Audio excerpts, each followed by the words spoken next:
Assalamualaikum warahmatullahi wabarakatuh.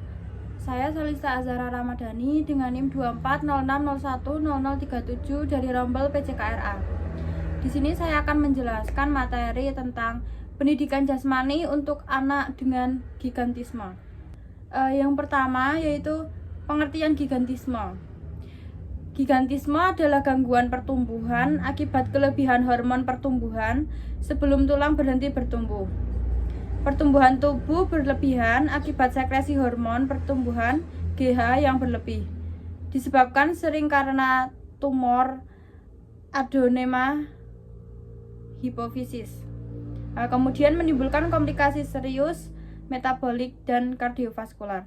Gigantisme merupakan salah satu gangguan pertumbuhan yang ditandai dengan pertumbuhan tubuh berlebihan akibat sekresi hormon pertumbuhan yang berlebih sebelum lempeng epifisis tulang menutup. Kondisi ini seringkali disebabkan oleh adenoma hipofisis dan memiliki implikasi medis yang serius karena dapat menimbulkan komplikasi metabolik maupun kardiovaskular. Walaupun jarang terjadi, gigantisme menarik perhatian karena memberikan gambaran ekstrim tentang gangguan endokrin serta pentingnya diagnosis dan pertumbuhan linear yang berlebihan akibat hipersekresi hormon pertumbuhan sebelum pubertas, yaitu saat lempeng epifisis tulang masih terbuka. Jadi penderita gigantisme akan memiliki badan yang lebih besar daripada seseorang yang seumuran dengannya. Kemudian penyebab gigantisme. Seseorang mengalami gigantisme biasanya disebabkan sebagai berikut. Yang pertama, karena tumor. Tumor jinak hipofisis menyebabkan produksi GH berlebihan. Kedua, kelebihan GH sebelum pubertas menyebabkan pertumbuhan cepat. Jika setelah pubertas disebut akromegali. Gigantisme biasanya disebabkan oleh kelebihan produksi hormon pertumbuhan oleh kelenjar hipofisis di otak. Penyebab utama dari kelebihan ini seringkali adalah adanya tumor jinak adenoma pada kelenjar hipofisis. Tumor ini menyebabkan kelenjar hipofisis memproduksi GH dalam jumlah yang banyak atau berlebihan yang kemudian mempengaruhi pertumbuhan tubuh.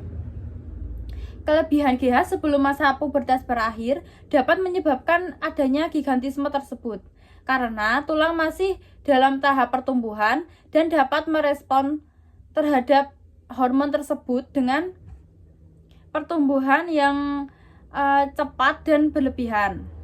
Jika kondisi ini terjadi setelah masa pubertas, maka dampaknya bisa berbeda dan lebih mengarah pada kondisi yang disebut akromegali yang mempengaruhi bentuk dan ukuran bagian tubuh tertentu.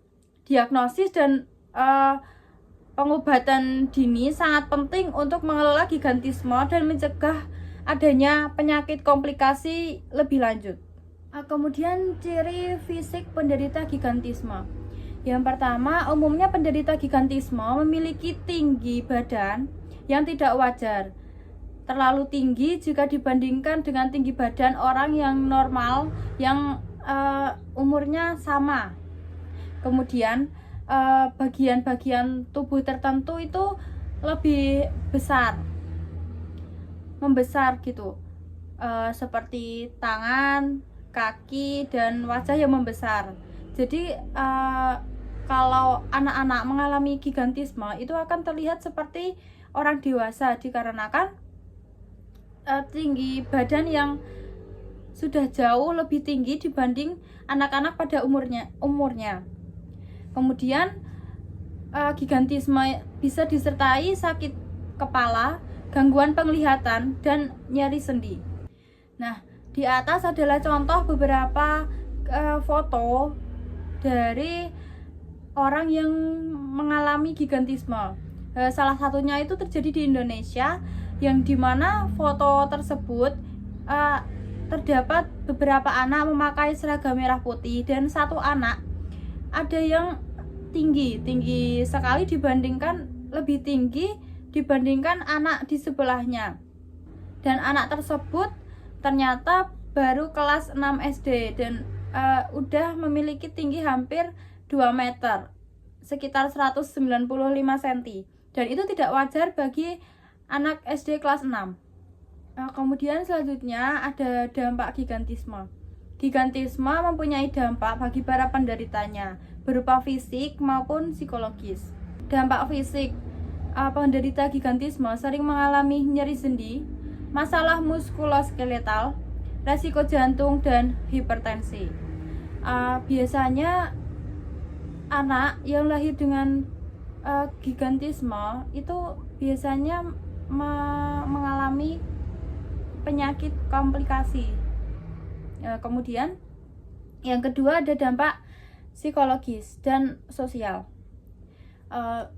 Orang yang mengalami gigantisme itu kan berbeda daripada teman-temannya, jadi bisa merasa minder, rendah diri, isolasi sosial, jadi kayak mengalami depresi, nggak pede dengan kondisi fisiknya gitu. Jadi dengan tidak pede itu bisa mengarah ke dampak psikologis, jadi sering merenung, nggak percaya diri gitu.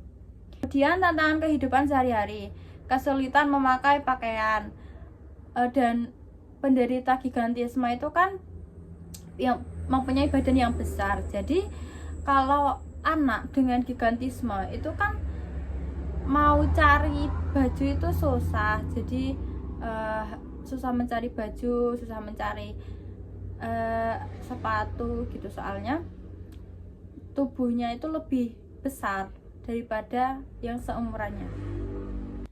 Kemudian penanganan dan pengobatan gigantisme. Penanganan gigantisme bisa dilakukan dengan beberapa cara, yaitu yang pertama operasi dengan melakukan operasi pengangkatan tumor hipofisis. Kemudian yang kedua terapi radiasi bila operasi tidak tuntas. Kemudian mengonsumsi obat-obatan untuk menekan produksi hormon pertumbuhan, dan yang terakhir ini monitoring dari dokter spesial, yaitu obat apa yang dapat dikonsumsi oleh penderita gigantisme itu harus sesuai dengan resep dokter. Pengobatan untuk penderita gigantisme biasanya bertujuan untuk mengurangi produksi hormon pertumbuhan yang berlebihan dan mengatasi gejala-gejala yang terkait. Salah satunya yaitu dengan operasi tadi, dengan pengangkatan tumor hipofisis, yang dimana tumor hipofisis tersebut adalah yang menyebabkan kelebihan produksi hormon pertumbuhan. Selain itu, terapi radiasi juga bisa digunakan jika operasi tidak sepenuhnya berhasil atau jika tumornya tidak bisa diangkat sepenuhnya. Kemudian pengobatan medis dengan obat-obatan seperti analog somatostatin, antagonis reseptor GH, atau dopamin agonis juga bisa digunakan untuk mengurangi gejala. Pemantauan rutin oleh dokter spesialis endokrinologi sangat penting untuk menilai efektivitas pengobatan dan mengelola potensi komplikasi. Dengan pengobatan yang tepat dan pemantauan yang baik, penderita gigantisme bisa mengalami perbaikan gejala dan kualitas hidup yang lebih baik. Pendidikan jasmani yang adaptif. Pendidikan jasmani sangat penting untuk semua peserta didik, termasuk peserta didik dengan gigantisme. Namun penderita gigantisme tentu tidak bisa seperti peserta didik normal, maka perlu dilakukan pendidikan jasmani adaptif. Pendidikan jasmani adaptif juga harus memperhatikan yang pertama penyesuaian aktivitas agar peserta didik dengan penderita gigantisme atau penderita yang lainnya nyaman dan merasa aman. Kemudian yang kedua, hindari olahraga berat dan beresiko tinggi. Mengingat penderita gigantisme tidak memiliki tubuh yang sehat, yang kuat, jadi harus menghindari olahraga yang terlalu beresiko tinggi dan berat. Kemudian memodifikasi peralatan dan intensitas aktivitas. Bisa peralatan mungkin yang lebih ringan dan intensitas yang tidak terlalu lama seperti olahraga pada umumnya. Kemudian dukungan lingkungan inklusif dari guru dan teman. Dukungan dari guru dan teman sangat berpengaruh bagi peserta didik yang mengalami gigantisme, yang dimana mungkin merasa minder atau tidak pede dengan teman-teman yang lainnya. Kemudian guru dan teman itu saling mensupport agar penderita gigantisme semangat. Nah, kemudian contoh aktivitas yang aman dilakukan oleh penderita gigantisme. Peserta didik penderita gigantisme dapat melakukan aktivitas fisik dengan aman dan nyaman. Contohnya yang pertama berenang, mengurangi beban sendi dan meningkatkan kekuatan kardiovaskular. Kalau berenang itu kan kalau kita di air itu kan ngerasa badan kita itu tidak ada bebannya. Jadi penderita gigantisme dapat melakukan berenang itu tidak terasa berat. Kemudian yang kedua, yoga dan peregangan meningkatkan fleksibilitas dan mencegah cedera. Nah, yang ketiga, olahraga tinggi badan seperti basket dengan modifikasi. Kalau dilihat secara postur, gigantisme kan memiliki tinggi badan yang sangat tinggi gitu. Kalau di logika, olahraga seperti basket dan volley itu kan membutuhkan tinggi badan yang tubuh yang tinggi. Tetapi gigantisme tidak semua penderita gigantisme kondisi fisiknya itu sehat, jadi tetap dapat melakukan, tetapi tetap dimodifikasi. Nah, di atas adalah beberapa contoh gambar yang dimana seseorang dengan tinggi badan yang tidak wajar melakukan olahraga yaitu basket. Ini terjadi di luar negeri. Nah, ini kolaborasi tim antara kerjasama antara guru penjas, orang tua, dan tim kesehatan sangat penting untuk memantau kondisi peserta didik yang mengalami gigantisme. Yang kedua, penyesuaian program pendidikan jasmani sesuai kebutuhan anak. Yang terakhir, pemantauan kondisi kesehatan secara berkala. Jadi penderita gigantisme tetap harus didampingi dokter spesialis agar dapat memantau kondisi penderita tersebut.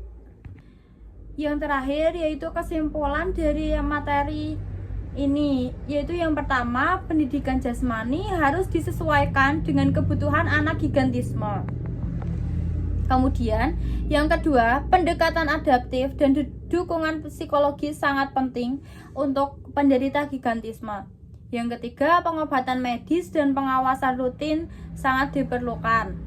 Yang terakhir, dengan dukungan tepat, kualitas hidup anak yang mengalami gigantisme dapat meningkat. Sekian penjelasan materi dari saya mengenai gigantisme. Bila ada tutur kata yang salah, mohon maaf. Wassalamualaikum warahmatullahi wabarakatuh.